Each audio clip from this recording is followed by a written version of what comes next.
欢迎来到洛城时事速递。北加州旧金山干旱雷暴红旗预警，电闪雷鸣，大风大雨雷暴已引发大规模停电。周日清晨，整个海湾地区的人们惊醒了雷电、闪电、强风和大雨，狂风拂面，日出前在该地区蔓延。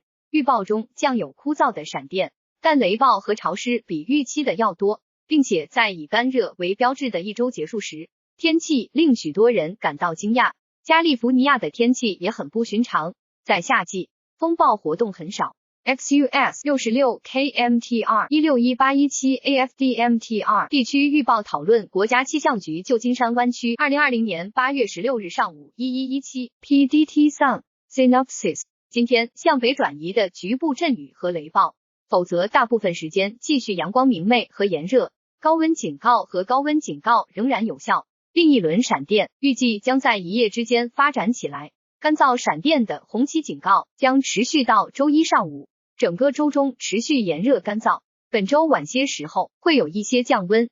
截至太平洋标准时间周日上午11点17分，整个旧金山湾区经历了相当疯狂的12个小时，大约2500次云对地闪电袭击了旧金山湾区和中央海岸，其中许多是在海洋上空。昨晚大部分时间几乎不间断地进行云对云活动。当暴风雨滚滚而过时，我们收到了许多关于阵风超过每小时50英里的报告。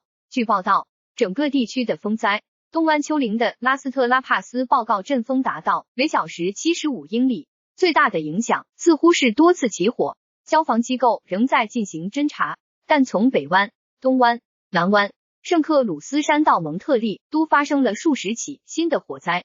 我们确实收到了一些小冰雹的报告，大部分只有少量降雨。尽管潭山记录到了 0.16， 东湾的一些地点在 0.25 左右。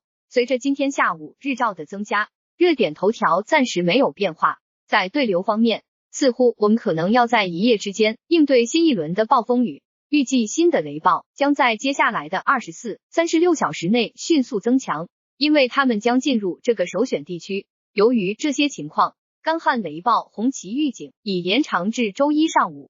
此外，高温警告至少将持续到周三。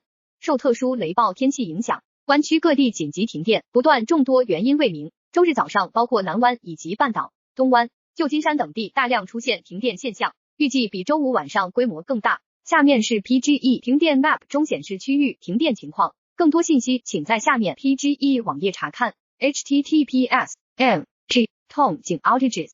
此外，气象部门还针对旧金山西部三角洲的水域发布了特殊的海洋警告，特殊天气，建议大家居家不要外出。欢迎订阅关注我们频道，给大家带来更多新闻报道。